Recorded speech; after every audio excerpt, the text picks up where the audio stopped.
billahi syahida. Allahumma sholli ala sayyidina Muhammad wa ala ali sayyidina Muhammad.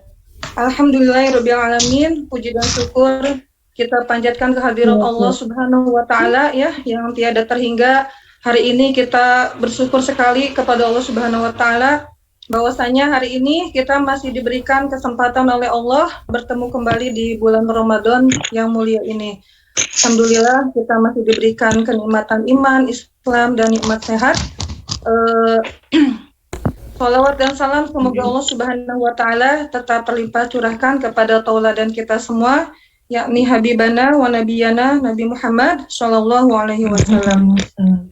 Ya, alhamdulillah rabbil alamin, hari ini saya bahagia sekali ya bisa bertemu dengan ibu-ibu, teteh, asatidah semua ya. Insyaallah kali ini dalam acara kolase ya, yaitu kajian online Ahad Subuh Ranca Ekek. Ya, alhamdulillah ini komunitas dari beberapa ini ya, kolaborasi wadah pembelajaran Al-Qur'an di Ranca Ekek. Baik, saya Alia atas nama pengurus dari kolase ini mengucapkan terima kasih sebesar-besarnya kepada ibu-ibu, teteh-teteh semua ya yang sudah hadir dalam acara ini. Semoga niat baik kita semua di awal bulan Ramadan ini Allah catat sebagai amal kebaikan ya. Baik, ibu-ibu sholihah, sebagaimana dalam hadis Rasulullah, barang siapa yang berjalan ya mencari ilmu, menuntut ilmu, maka Allah akan membukakan baginya yaitu pintu-pintu menuju surga. Ya, alhamdulillah di bulan yang mulia ini kita berkumpul di sini yaitu dalam acara kolase ya, kajian online Ahad Subuh Ranca Ekek. Di mana acara ini yaitu yang pertama nanti pembukaan, yang kedua nanti ada sambutan juga dari Ibu Ketua. Lalu nanti ada materi tasin yang akan disampaikan oleh Ustazah Rohaini, dan juga nanti ada materi juga dari Ustaz Jujun Juanda. Baik, ibu-ibu rahimakumullah, kita buka saja pertemuan kita kali ini dengan baca basmalah bersama-sama. Bismillahirrahmanirrahim. Untuk selanjutnya, insyaallah akan ada sambutan dari Ibu Ketua Pelaksana yaitu Ustazah Feni Rohaini. Kepada beliau mangga dipersilakan. Mangga.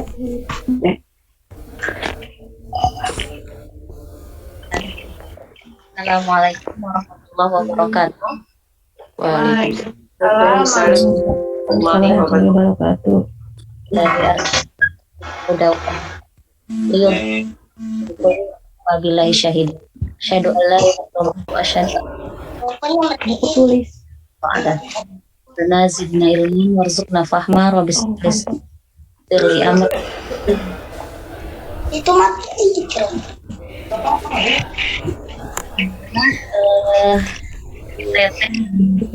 Kantong mengaji dan serta kolase. Selamat datang di acara kolase ini. kantong ngaji ini yang Pertama saya akan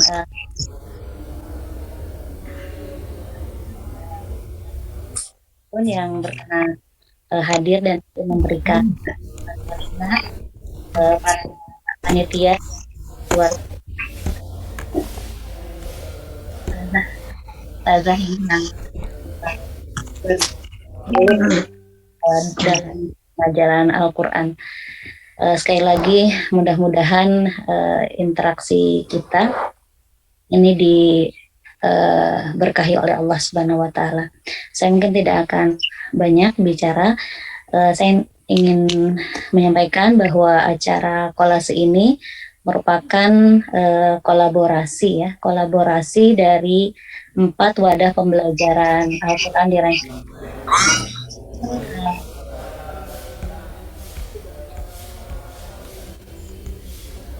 Luas ya ini suaranya.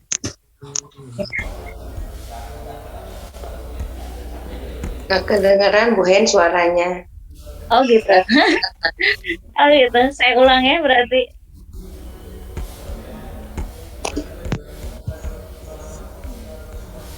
Sudah terdengar? Nah, Ya, ya.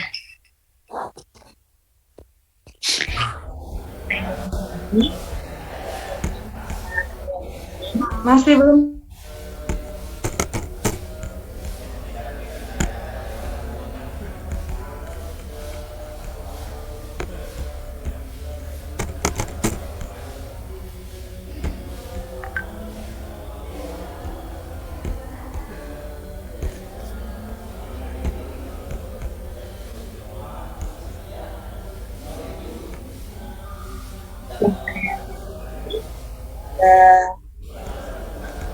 Di acara kelas ini merupakan kolaborasi dari empat mata pembelajaran Al-Quran.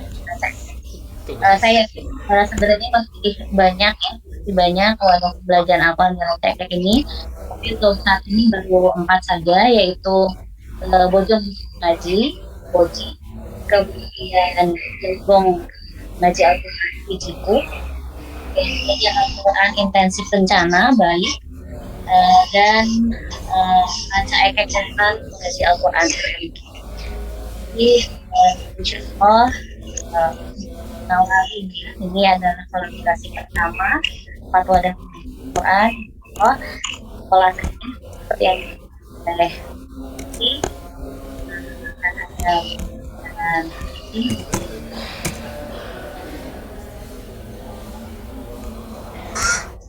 mudah-mudahan kolase ini bisa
silakan Bu Alia dilanjutkan.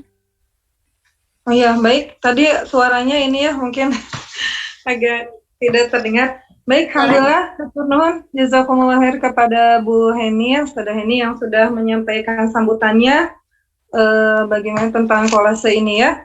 Ya, baik, alhamdulillah Ibu-ibu sholihah, mari kita langsung saja ya simak bersama materi tasim yang akan disampaikan oleh Ustazah Eni Rohaini SPD.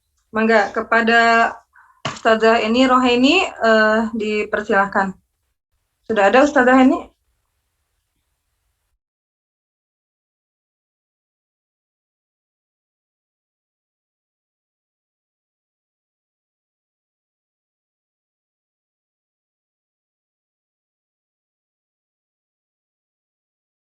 Kami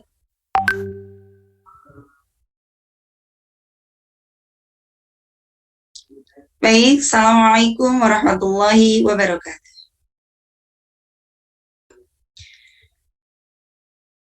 Alhamdulillahirabbil alamin wa bihi nasta'inu ala umuri dunya waddin wa ala alihi wa sahbihi ajma'in.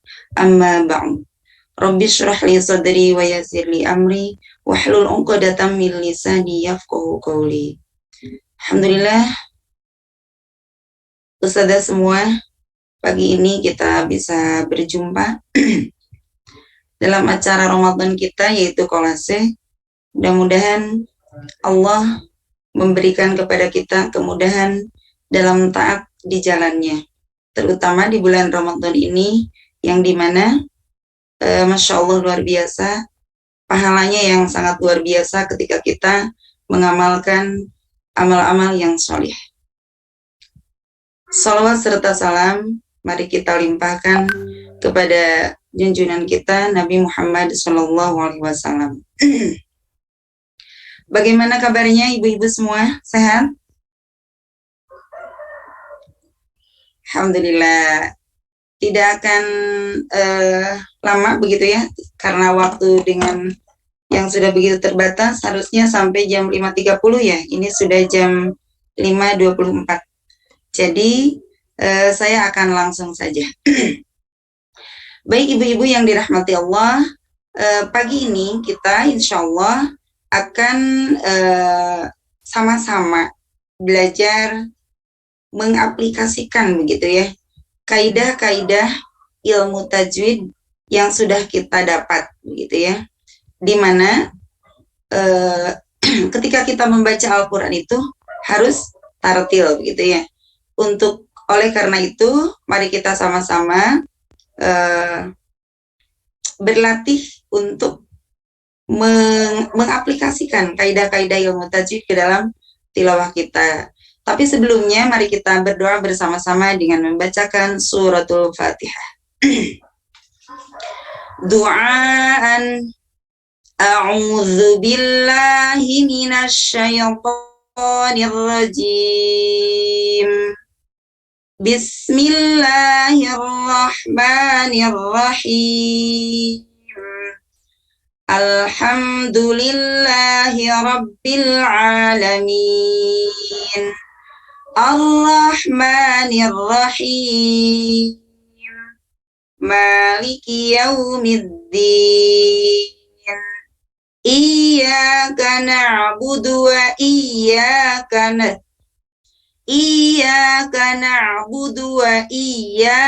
nasta'in. Ihdinas siratal mustaqim. Siratal ladzina an'amta 'alaihim ghairil maghdubi 'alaihim waladdallin.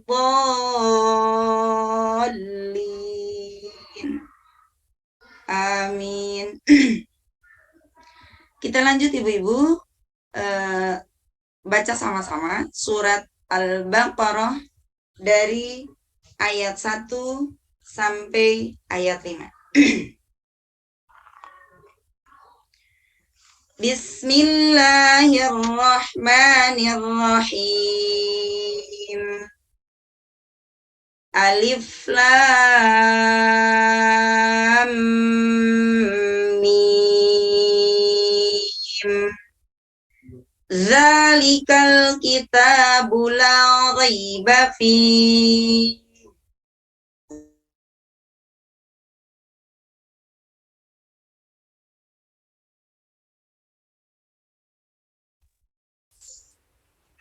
Suaranya ke mute, Bu Eni.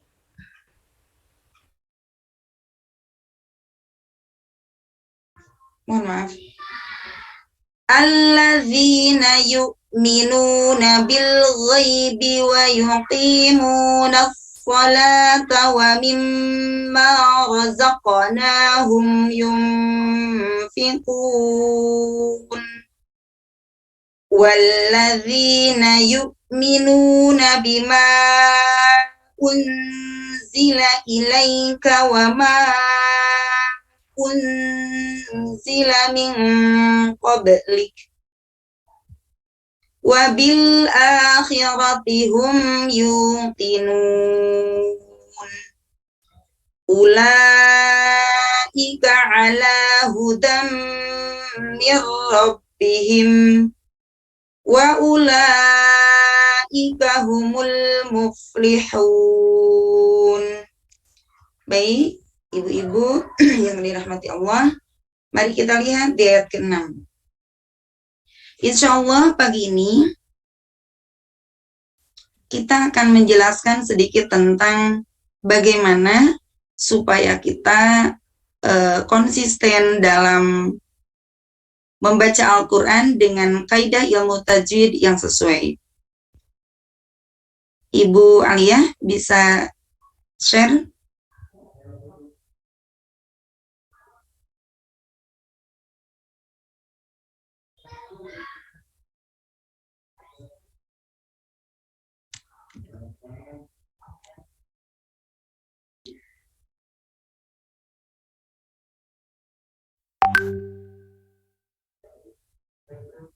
Bisa di-share materinya, Bu?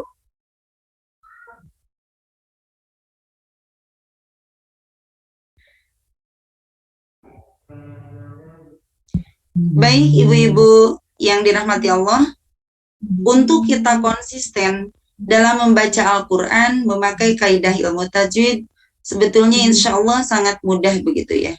Apa saja yang harus kita konsisten ketika membaca Al-Quran kita supaya sesuai dengan kaidah ilmu tajwid?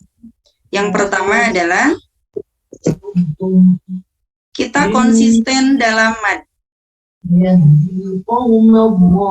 Yang kedua, konsisten dalam gunnah. Yang ketiga, vokal.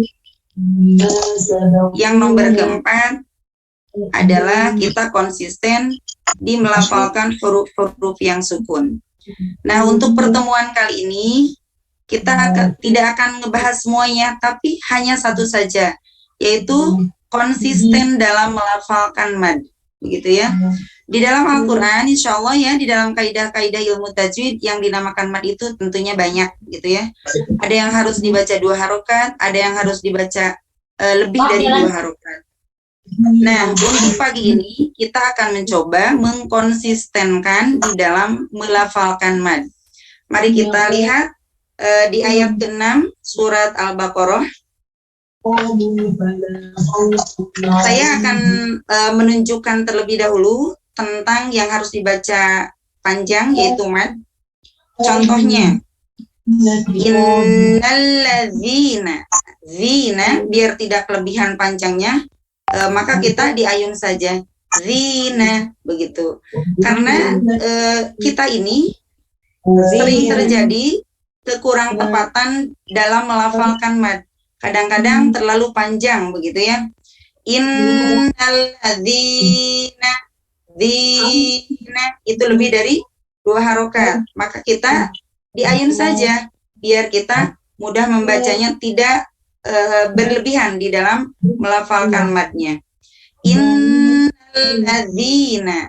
Terus selanjutnya di kalimat berikutnya kafaru. Nah, tadi innalladzina kenapa dibaca panjang? Karena mad tabi'i ya, kasroh diikuti ya sukun. Selanjutnya kafaru. Kafaru itu juga harus diayun karena dhamma diikuti waw sukun. Biar kita tidak berlebih membacanya, tidak kelebihan panjangnya. Selanjutnya innalladzina kafaru sawa. Nah, itu yang lebih dari 2 harokat dibacanya. Kita dilebihkan bacanya. Di situ Sawaun, begitu ya. Dibacanya 4 harokat. Sawaun. Selanjutnya kita ke kalimat berikutnya. Alaihim a'antartahum am lam tundirhum.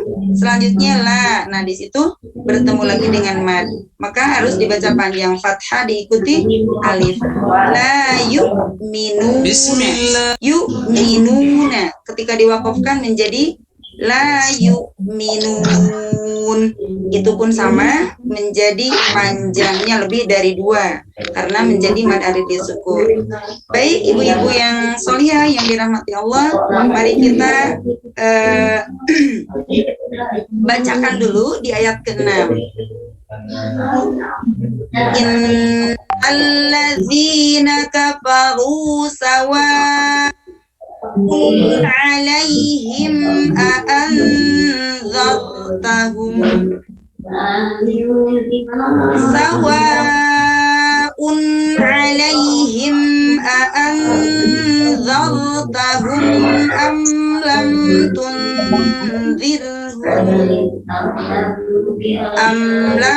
tunzirhum la yu'minun. Baik, ibu, ada yang mau mencoba? Oh,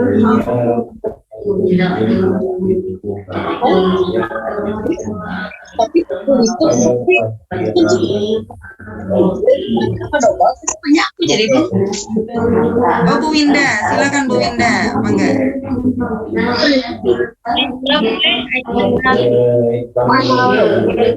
Ayat 6 yang tadi. Oh, ya.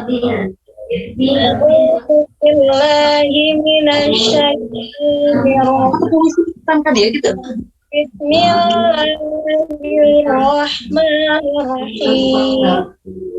Innalladzina kafaru alaihim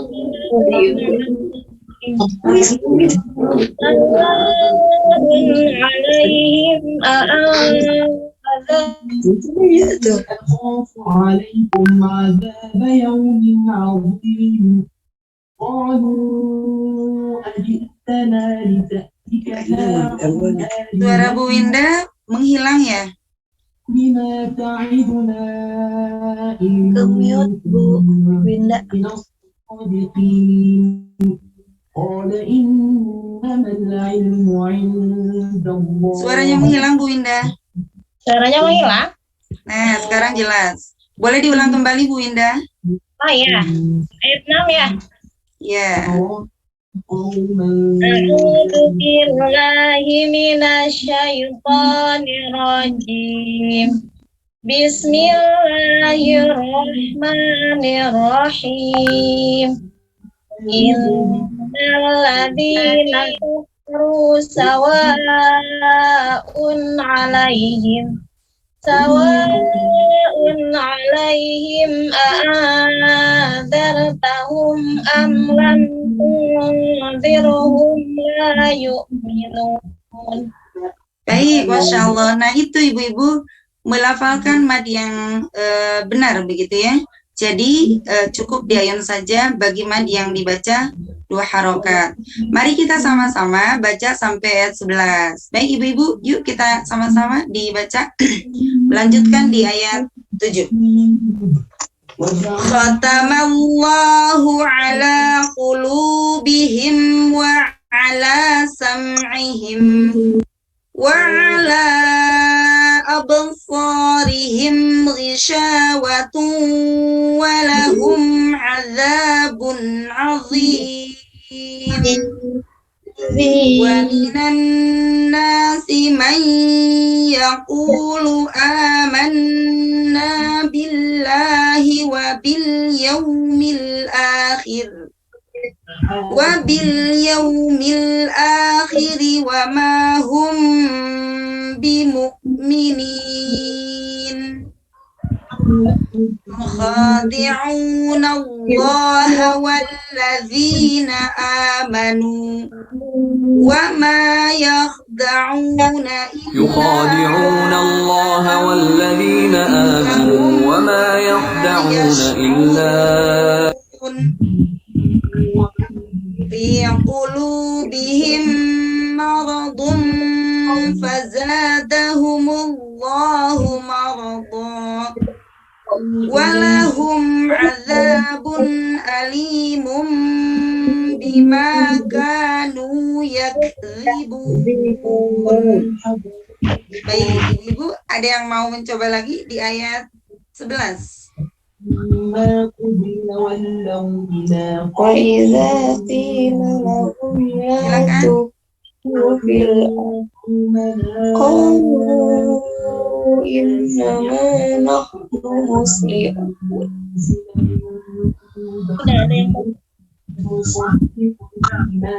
Siapa yang resen? Bu Desi. Boleh Bu Desi. Ya, Ustazah. Ayat 11. وَإِذَا قِيلَ لَهُمْ لَا تُفْسِدُوا فِي الْأَرْضِ قَالُوا إِنَّمَا نحن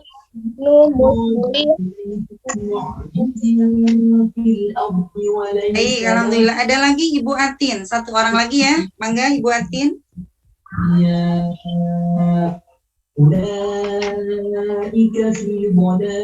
Boleh dibuka dulu mikrofonnya Bu Atin. أعوذ بالله من الشيطان الرجيم بسم الله الرحمن الرحيم وإذا قيل لهم لا تفسدوا في الأرض قالوا. Nah, qalu ketika waqaf menjadi dua harokat saja. Qalu. قيل لهم لا تفسدوا في الأرض قالوا في الأرض قالوا. Dari qalu saja ngambil ibtidanya. Qalu. قالوا إنما نحن مصلحون. Sekali lagi. Diulang lagi. Ya, dari yang qalu. Innama nahnu muslihun. Masya Allah. Barakallahu fikum jami'an. Baik, ibu-ibu yang dirahmati Allah, dikarenakan waktu sudah berlebih begitu ya. Untuk materi tahsin hari ini dicukupkan sekian. Mohon maaf apabila banyak kekurangan. Semoga Allah selalu memberikan kemudahan kita dalam belajar Al-Quran begitu ya. Baik ibu-ibu yang dirahmati Allah, untuk pembelajaran tahsin dicukupkan sekian. Saya tutup. Billahi taufiq wal hidayah. Wassalamualaikum warahmatullahi wabarakatuh. Waalaikumsalam warahmatullahi wabarakatuh. Baik, alhamdulillah, turun jazakumullah khairan katsira kepada Ustadzah ini ya, luar biasa subhanallah ilmunya tentang tadi kaidah ilmu tajwid ya, tentang bacaan panjang dan pendek. Betul, ketika kita membaca Al-Quran panjang pendeknya tidak tepat, maka akan merubah arti ya. Nah, kita belajar Al-Quran itu insya Allah dalam rangka taat kepada Allah ya. Ketika kita membaca Al-Qurannya dengan baik dan benar, insya Allah kita adalah mentaati perintah Allah. Baik, alhamdulillah. Untuk selanjutnya, insya Allah akan ada tausiah dari Ustadz Jujun Juanda SAG, insya Allah, yaitu tentang ilmu itu didatangi, ya betul ya, bahwa kita itu yang harus mendatangi ilmu ya, baik untuk pemaparannya insya Allah nanti akan dipaparkan dengan jelas oleh Ustadz Jujun. Mangga kepada beliau Ustadz Jujun kami persilakan. Mangga Ustadz.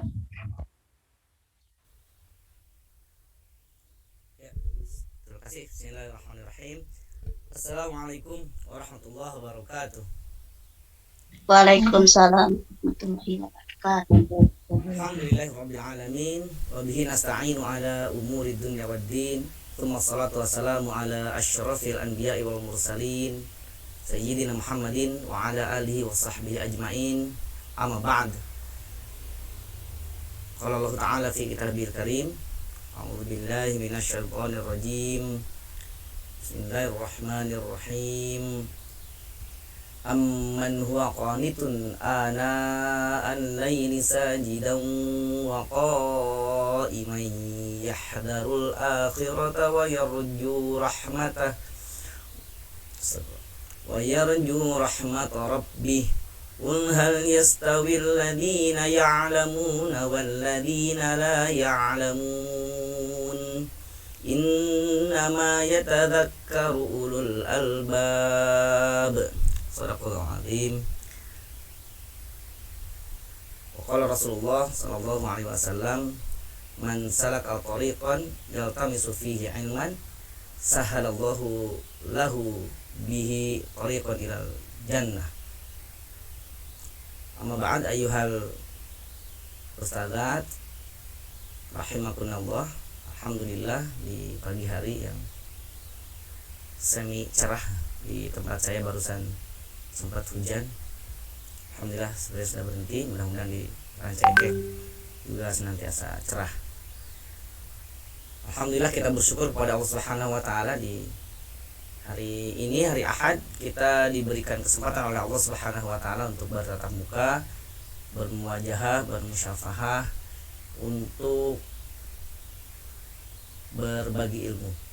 Sama-sama membagi ilmu ya. Barusan Ustazah ini juga sudah berbagi dengan kita terkait dengan dasar-dasar dalam membaca Al-Quran yang seringkali tidak disadari oleh kita ketika membaca, karena terburu-buru ngajinya gitu ya, karena mengejar target harus tamat 1 kali khatam misalkan gitu ya. Suara saya kecil di semua, suara saya kecil, cek enggak? Oh, di Bu Desi enggak katanya. Bu ini suara saya kecil? Enggak, Ustaz, normal. Jelas. Siap. Jelas, Ustaz. Bu ini mungkin sinyalnya Bu ini terhalang. Iya. Kita lanjutkan ya. Insya Allah nanti saya direkam ini ya. Mudah-mudahan bisa dibagikan. Ustazat yang Allah muliakan, salawat serta salam semoga senantiasa tercurah kepada Rasulullah, uswah dan qudwah kita semua yang di Nabi Muhammad sallallahu alaihi wa alihi wasallam, juga kepada sahabat, tabi'in atau tabi'in ya, kita semua selaku umatnya. Ini cukup berat sekali sebetulnya, bahwa materi yang diminta untuk disampaikan pada pagi hari ini tentang bahwa pada dasarnya ilmu itu seharusnya kita yang menghampiri, bukan kita diam menunggu ilmu itu datang kepada kita. Saya akan mengawali dari mengambil hikmah tentang hal ini dari sebuah kisah. Nanti ada kaitannya dengan tadi ada ayat yang dibaca, juga dari hadis yang tadi juga dibaca. Sebuah kisah tentang sahabat Rasulullah SAW yang mulia, yang semenjak kecil itu senantiasa bersama dengan Rasulullah SAW.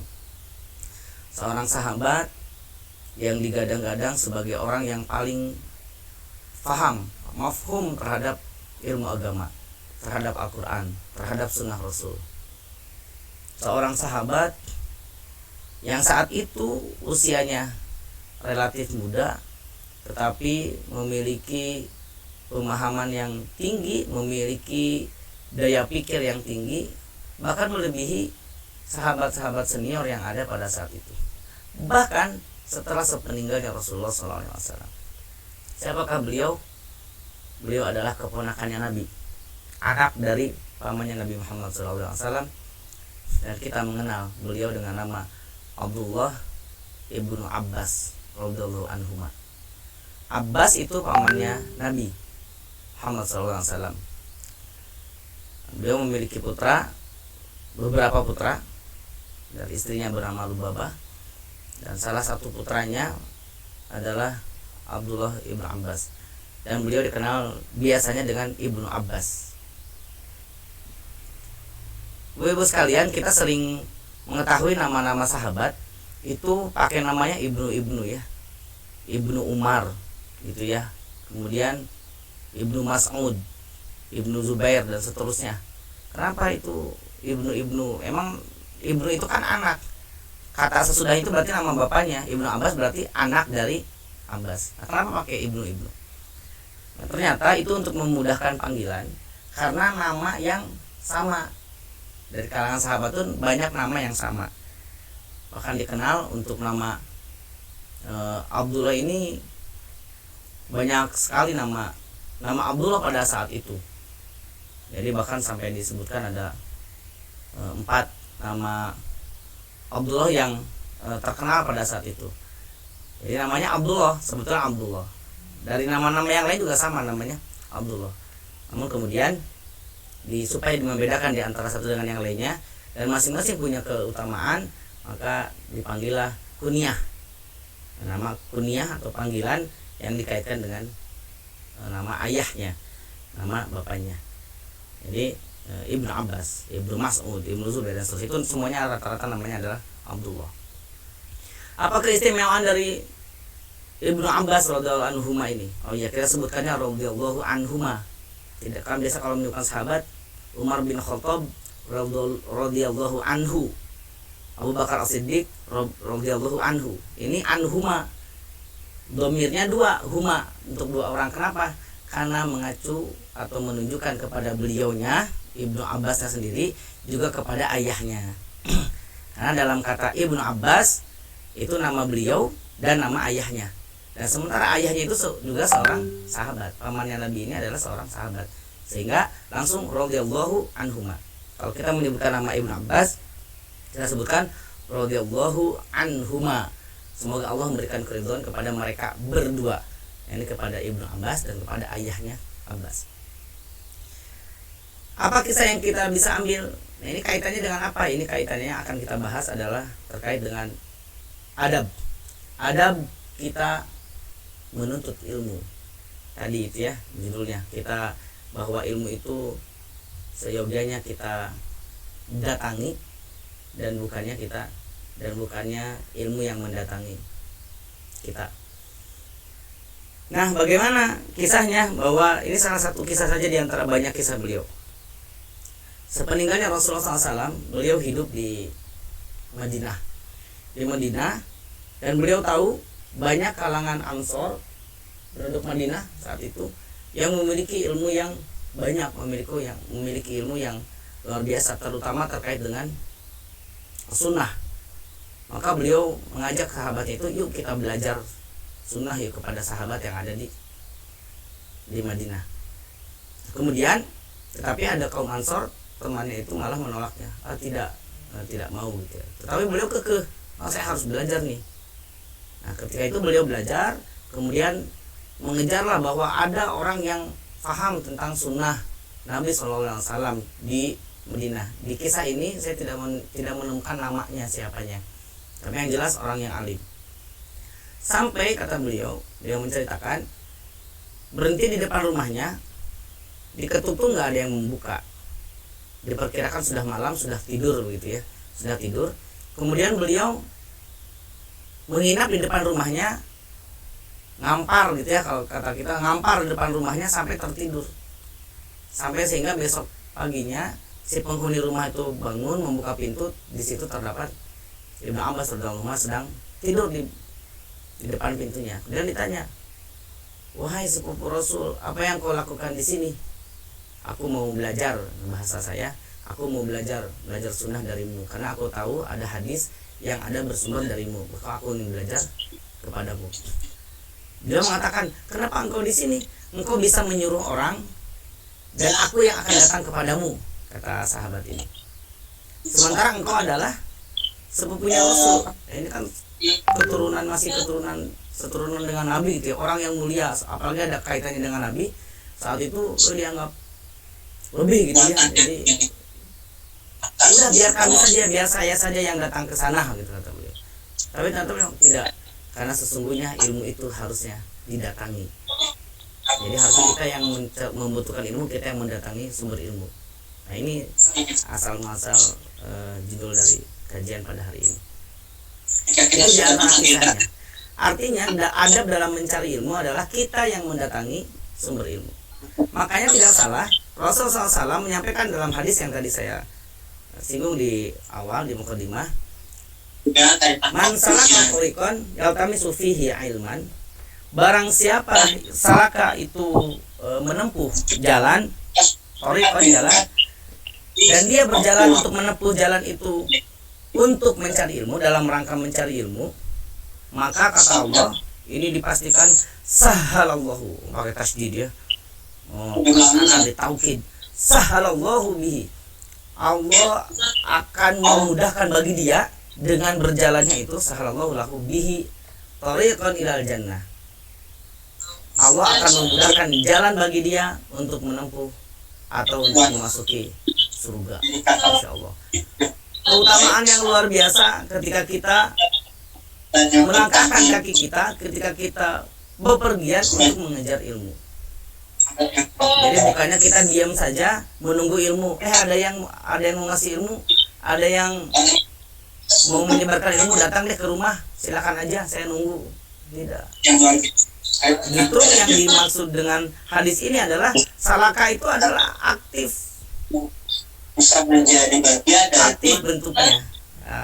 Kata kerja aktif artinya orang yang butuh mencari ilmu, maka dia yang bekerja, dia yang bergerak, dia yang berjalan, bukannya dia menunggu ilmu itu datang.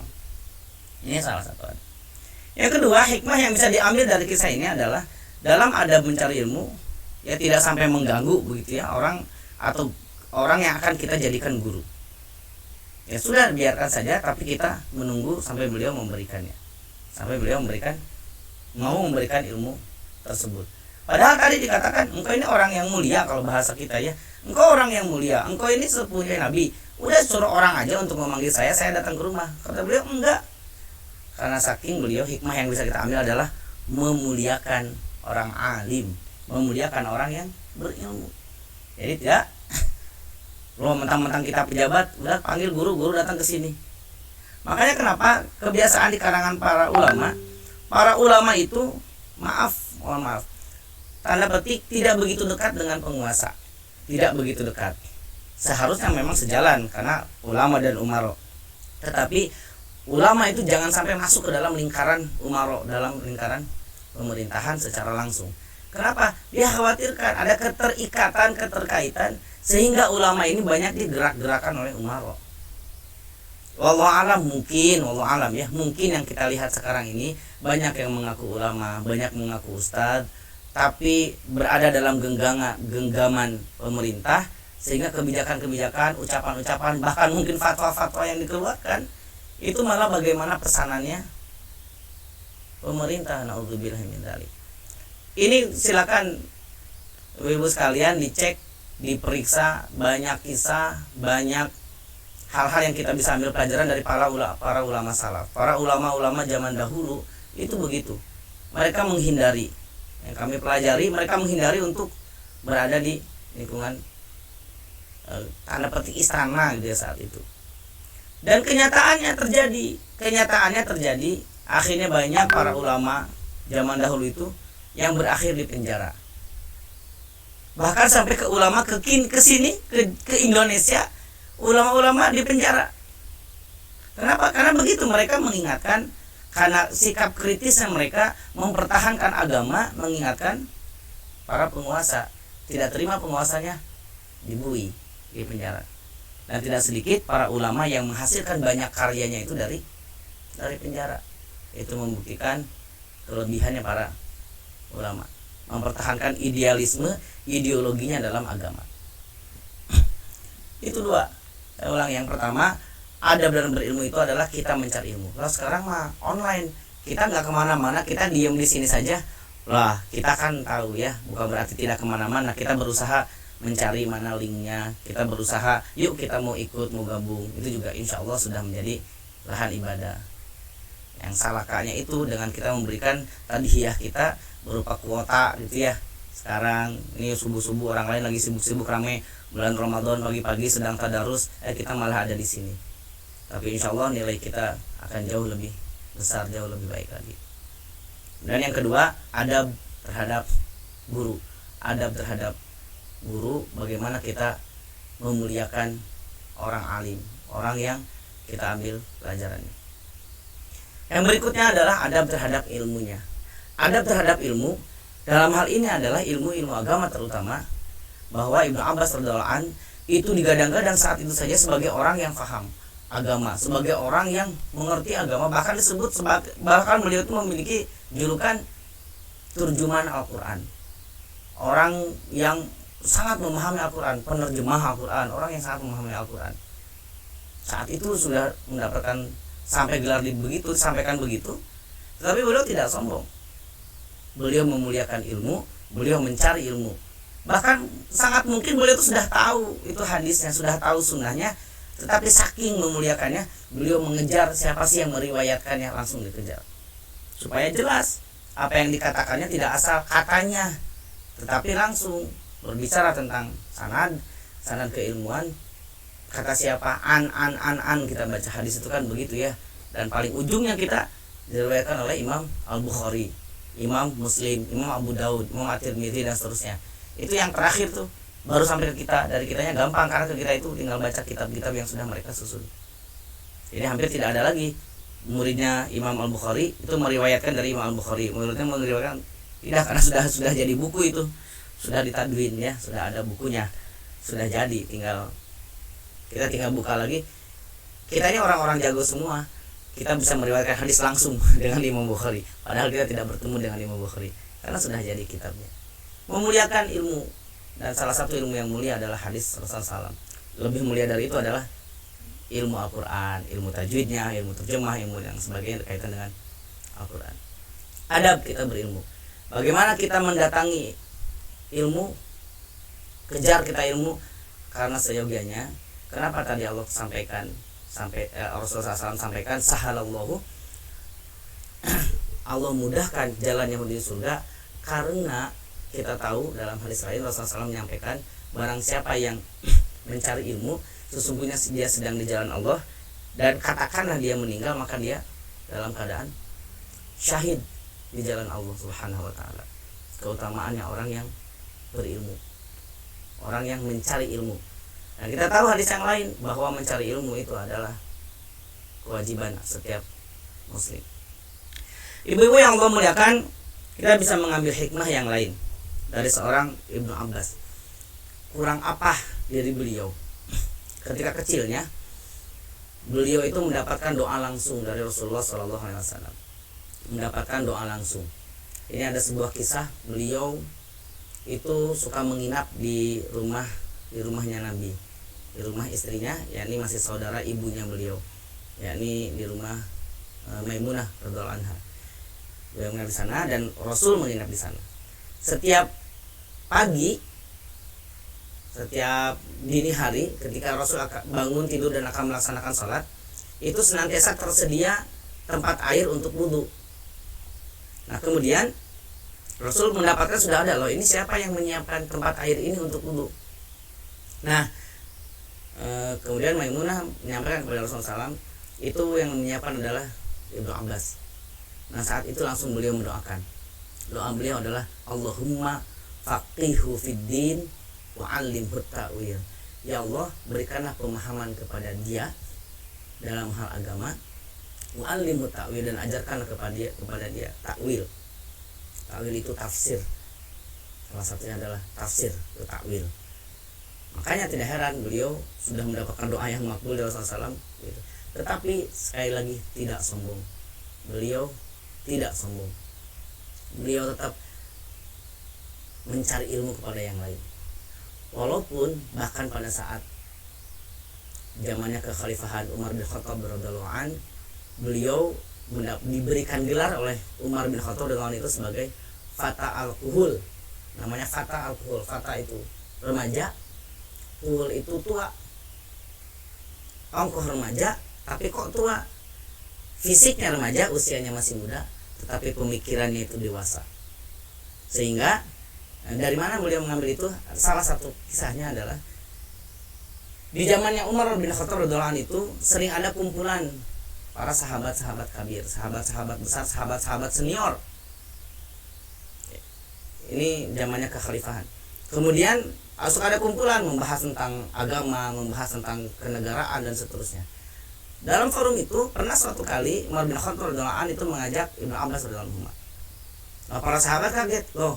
Saya bertanya, ya Umar, kenapa engkau ajak Ibnu Abbas ke sini? Dia kan masih anak-anak, sementara kita di sini semuanya adalah orang-orang yang senior, orang yang tua. Umar lantas menjawab, dia bukan tidak menyangkutkan ke nabinya, dia ini sepupu nabi loh, gitu ya. Gampangnya kan surat sakti begitu ya, ini anaknya presiden, masa nggak boleh, misalkan begitu. Tapi enggak, yang beliau sampaikan, dia itu lebih paham agama bahkan dari kalian. Begitu, lu tuh senior kaget, masa ada anak kecil bisa lebih paham agama? Gampang saja. Kemudian Umar bin Khattab bertanya, coba kalian siapa yang diantara kalian yang tahu apa tafsir, apa maksud diturunkannya surat An-Nasr?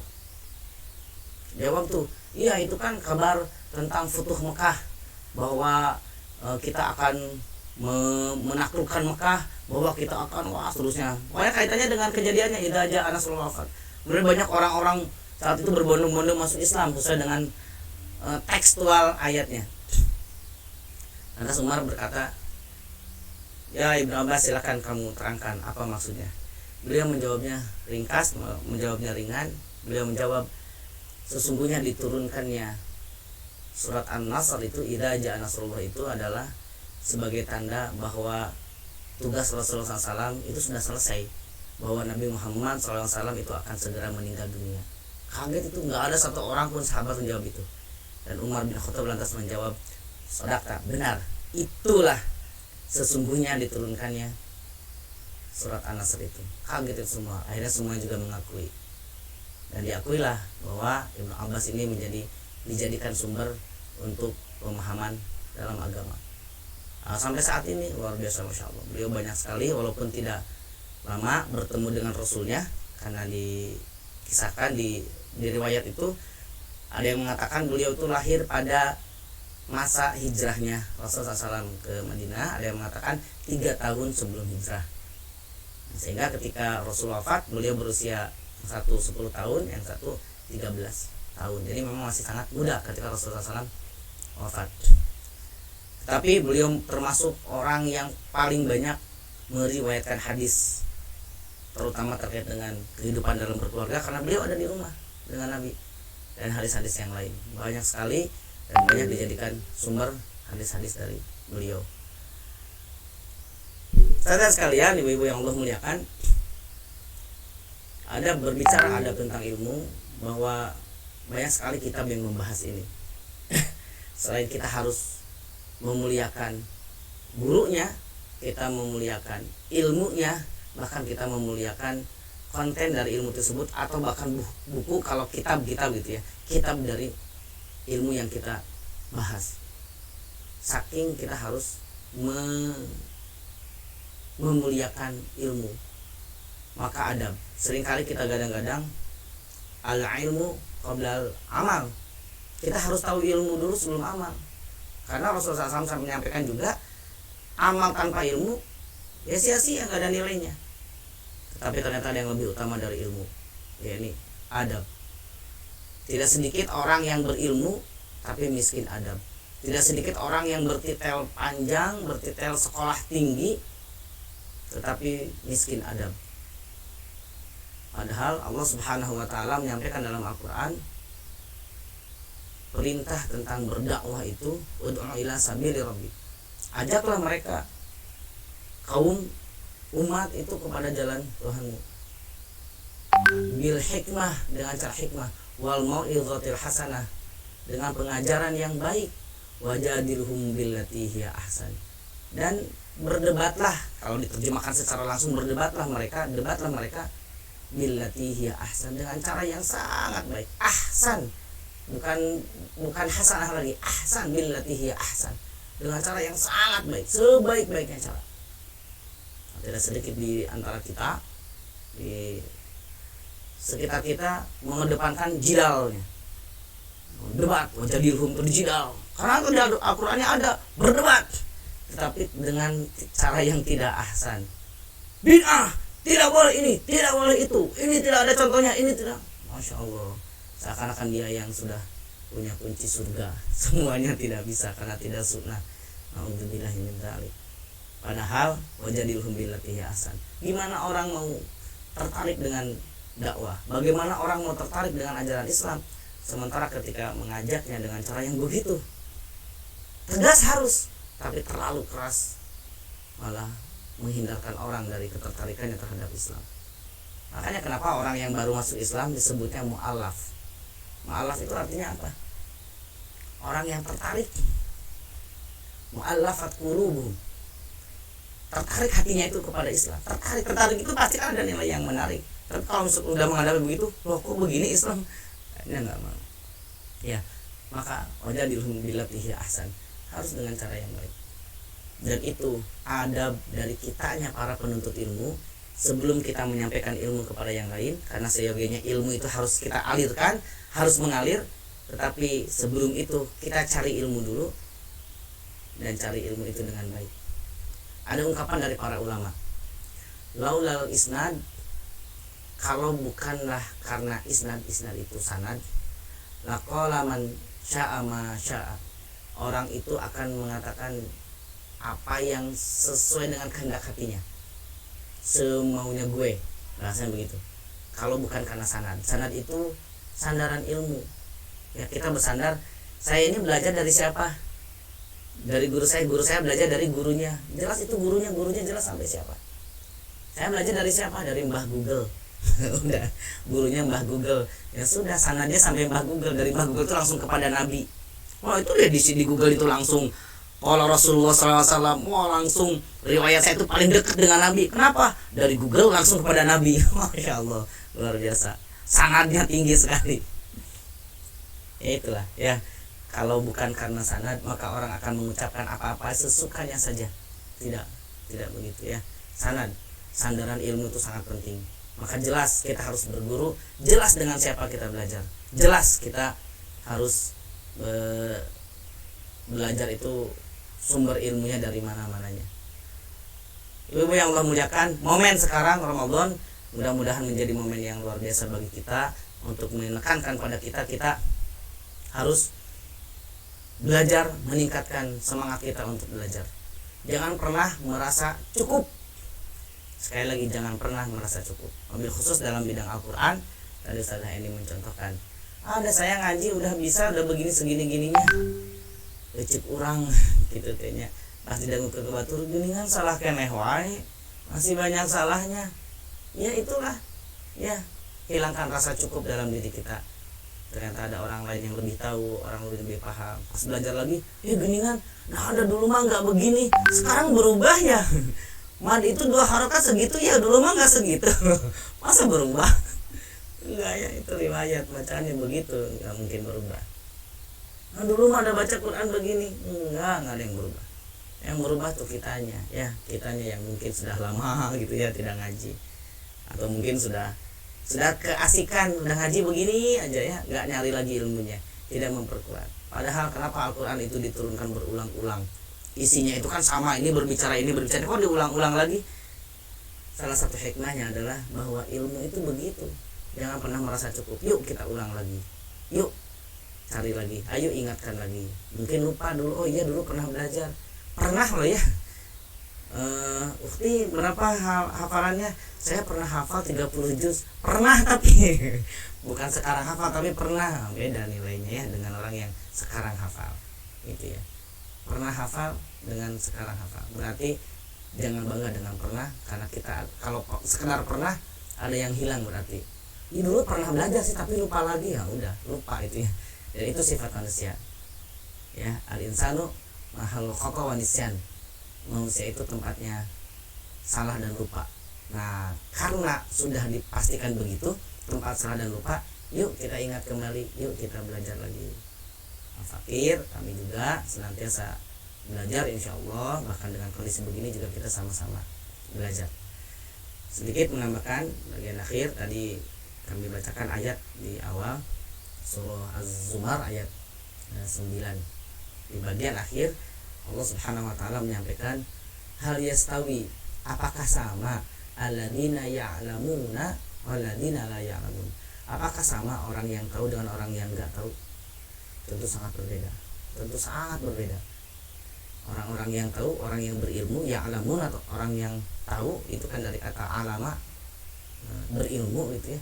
Orang yang tahu, orang yang berilmu tentu beda dengan orang yang tidak tahu, dengan orang yang tidak berilmu. Maka orang-orang yang berilmu memiliki kedudukan khusus di hadapan Allah. Yarfa'illahu alladziina amanu minkum walladziina utul ilma darajat. Allah mengangkat derajat orang-orang yang beriman dan orang-orang yang berilmu beberapa derajat. Darajat itu kan banyak derajatnya dibanding orang yang tidak beriman, dibanding orang yang beriman tidak berilmu. Nah, kita insya Allah termasuk dalam golongan beriman dan senantiasa mencari ilmu untuk mendapatkan ilmu. Ilmu tidak dicari, tidak akan kita dapatkan. Tidak akan jadi berilmu orang yang tidak mencari ilmu. Nah, saja yang bisa disampaikan. Mudah-mudahan ada manfaat untuk kita semua. Dan sama, saya juga sedang belajar mencari ilmu untuk banyak hal. Kalau ada diskusi hayu, kalau enggak juga disebutkan. Saya kembalikan dulu ke moderatornya, Bu Aliyah, mangga. Ya, baik, Masya Allah. Haturnuhun juga pemulahiran Ustaz, luar biasa ilmunya ya hari ini. Insya Allah, semoga Allah memberikan kebaikan yang banyak pada Ustaz. Alhamdulillah hari ini banyak tausiah dan juga hikmah ya ibu-ibu yang kita dapatkan. Di antaranya tadi tentang Ibnu Abbas, bagaimana beliau meskipun sepupu Rasulullah ya, tetapi beliau luar biasa gitu ya, tidak malu untuk mendatangi guru gitu ya. Bahkan beliau sangat memuliakan guru dan juga sangat memuliakan ilmu. Baik, mungkin insya ada sesi diskusi ya, pertanyaan. Mangga barangkali dari ibu-ibu teteh-teteh ada yang mau bertanya atau disampaikan, mangga. Bisa di chat atau ya. Mangga, oh iya. Mangga, Bu Heni. Ya, bismillahirrahmanirrahim.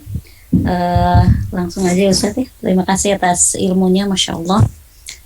Saya ingin bertanya karena ini judulnya ilmu itu didatangi dan tadi ya ini merupakan salah satu adab gitu. Nah, gimana dengan fenomena sekarang gitu dengan ada privat gitu ya. Privat itu kan terkadang kita memanggil guru gitu. Nah, ini mungkin dari dua sisi ya.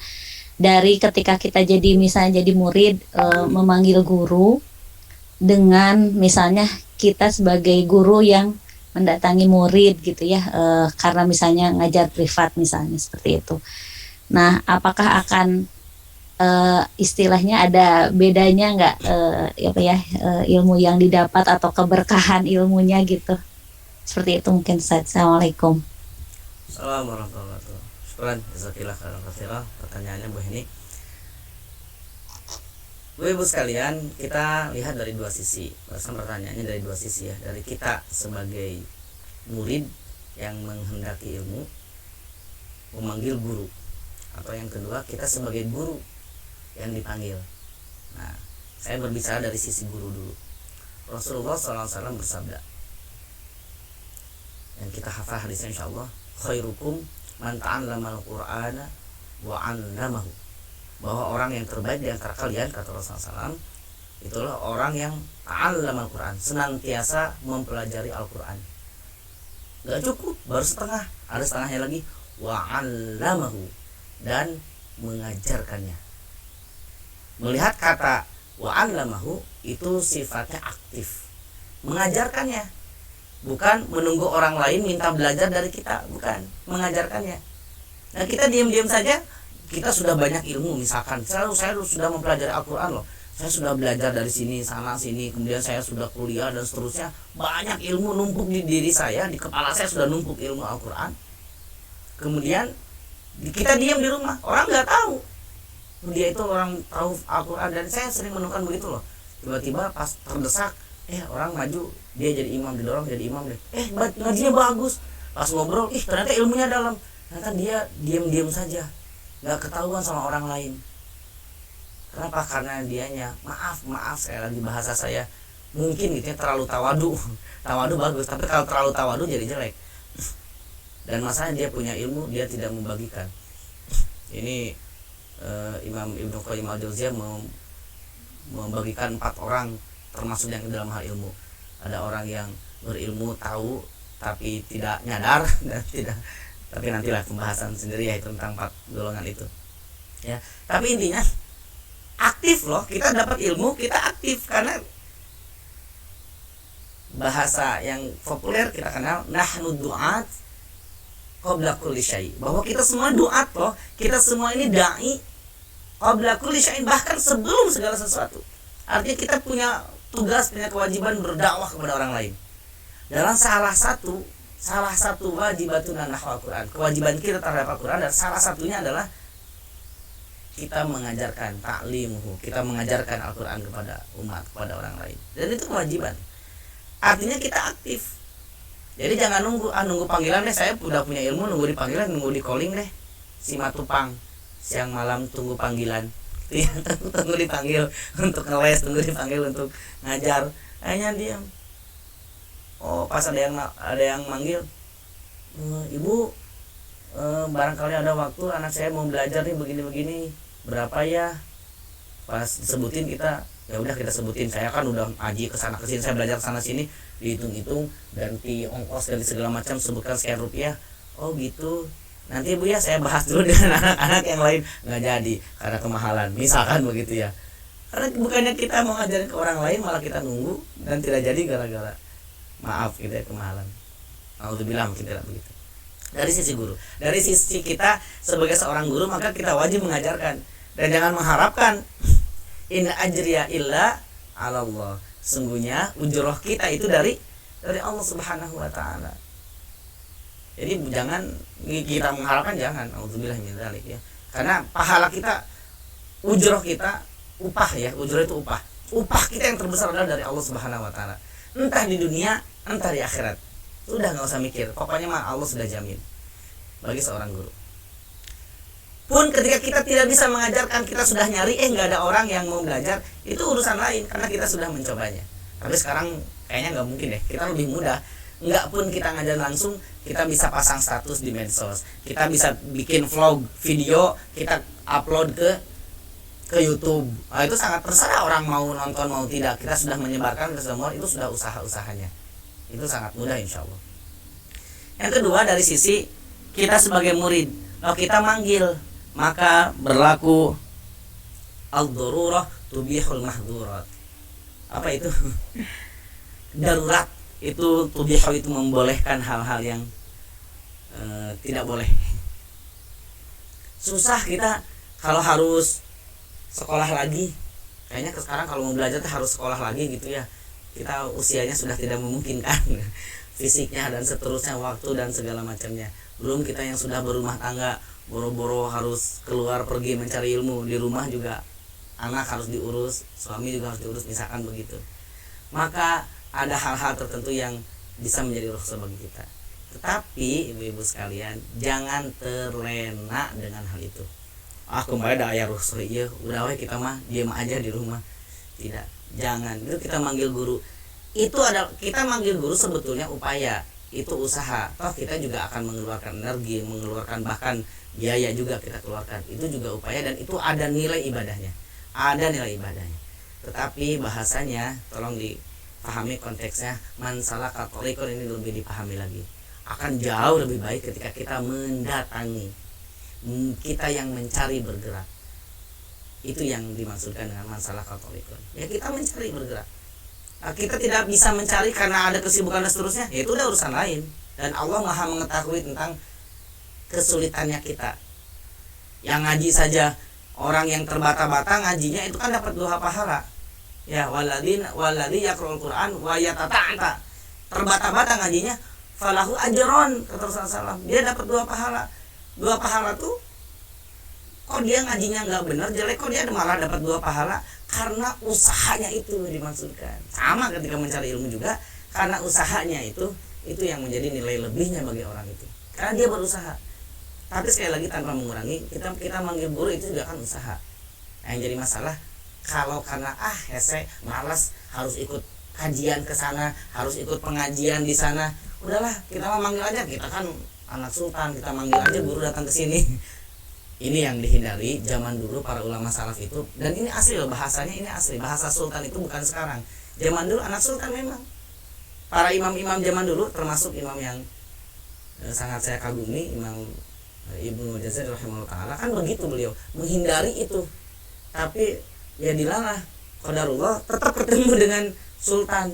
Akhirnya dia harus diem di rumah sultan, harus mengajari keluarga sultan. Padahal hatinya itu mengatakan, beliau saya nggak mau, harusnya saya ngajarin yang lain. Sampai segitu. Ya di luar untuk umat lebih umum. Ini cuma ngajarin anak raja doang. Dan banyak itu para ulama begitu saat itu. Menghindari itu. Mending untuk umat lebih umum. Karena kalau sudah di rumah raja, di rumah penguasa, oh susah, nggak bisa kemana-mana. Di situ aja dia ngajarin sultan, anak sultannya aja. Gitu ya. Jadi itu maksud saya, maka keberkahan ilmunya akan jauh lebih besar. Ya kita belajar memanggil guru bukan tidak berkah. Namanya juga cari ilmu, insya Allah berkah. Tapi saya yakin keberkahannya jauh lebih besar karena nilai kita bergeraknya itu, karena nilai kita berusahanya itu. Ilmunya tidak dapat sekalipun, maksud saya, kita dengan geraknya saja, oh udah dapat. Kita belum sampai ke tempat ilmu, naudzubillah, qadarullah, di tengah jalan kita kecelakaan misalkan, oh nilainya sudah dinilai sempurna itu. Di perjalanan itu padahal belum sampai ke tempat tujuan, belum mendengarkan satu kata pun dari orang yang ngasih ilmu, udah jadi amalnya itu sudah utuh. Allah a'lam bishawab. Jadi gitu Bu, insya Allah nggak apa-apa, cuman ya mungkin nilainya saja yang berbeda. Allah a'lam bishawab. Ya baik, cukup ya Bu Heni, subhanallah luar biasa penjelasannya Ustaz. Ya baik, ada lagi atau sudah cukup? Sudah cukup mungkin ya. Alhamdulillah. Baik, cukup sepertinya Ustaz. Iya, ya, alhamdulillah. Untuk closing ya sedikit ya. Terima kasih untuk para panitia. Mudah-mudahan kegiatan ini berjalan lancar terus. Kita ada, kalau nggak salah 3 seri ya, 3 terbuka. Mudah-mudahan bisa tuntas hingga akhir. Dan bertahan ini pesertanya tadi sampai puncak, sampai 100, Masya Allah. Ada yang dari Tasik, ada yang dari Subang, ada yang dari Salopa, ujungnya Tasik, Masya Allah. Tadi ada yang dari Salopa, keluarganya Bu Eni. Ya Allah, luar biasa. Ada yang dari Makassar, Ustaz. Oh, Masya Allah, ada yang dari Makassar, nasional berarti. Selanjutnya Ekekun. Mungkin banyak yang masuk. Iya. Kapasitasnya. Berarti nanti kapasitas ditambah, jangan 100 berarti. Ini 100. Betul, Ustaz. Ya. Masya Allah. Oh ini Aziza, betul, Masya Allah, luar biasa. Ya baik, itu saja saudara sekalian, berbagi sedikit saja. Ini pengingat buat saya pribadi dan buat semuanya, bagaimana pentingnya ilmu. Bahkan Rasulullah SAW menyampaikan bahwa mencari ilmu saking wajibnya itu minal mahdi ilal lahdi. Mahdi itu kan ayunan anak bayi, gimana cari ilmunya saking wajibnya. Ilal lahdi sampai ke liang lahat. Lahad itu kan lahat ya, liang lahat sampai kita meninggal dunia. Maka tidak ada kesempatan yang kecil dalam mencari ilmu, maka kita harus penuhi, maka kita harus kejar, kita harus cari, saking utamanya mencari ilmu. Dan semoga kita semua dijadikan orang-orang yang alim, orang-orang yang berilmu, mendapatkan ilmu dan menjadikan ilmu itu syafaat bagi kita, baik itu dunia maupun di akhirat. Mohon maaf atas hal-hal yang kurang berkenan dan terima kasih atas segala perhatiannya. Billahi taufiq wal hidayah. Assalamualaikum warahmatullahi wabarakatuh.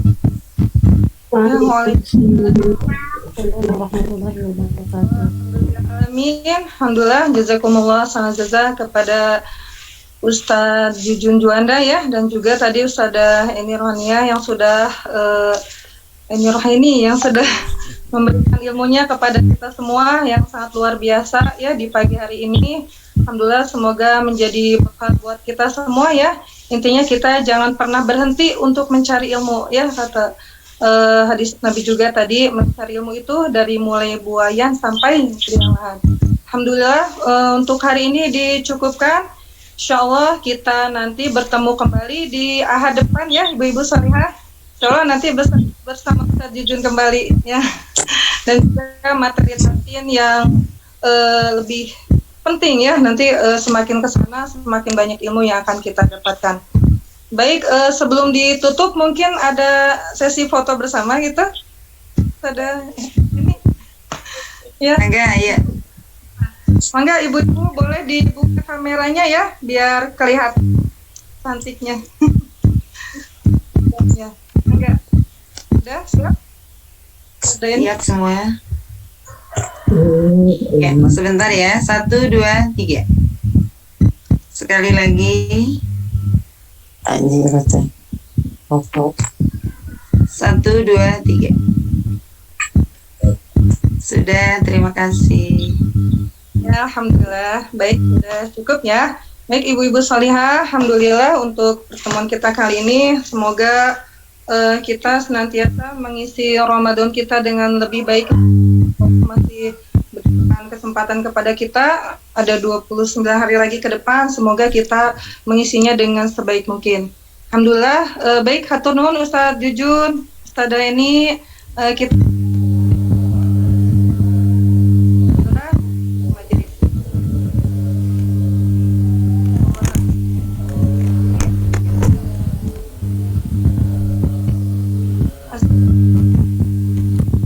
saya pribadi mohon maaf lahir batin apabila ada kesalahan dan kekurangan. Assalamualaikum. Ya, mangga diantos. Waalaikumsalam warahmatullahi wabarakatuh. Warahmatullahi wabarakatuh. Mohon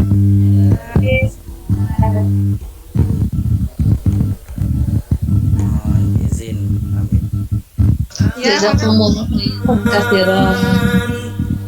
واجعله لي إماما Jazakallah Ustaz. وهدى ورحمة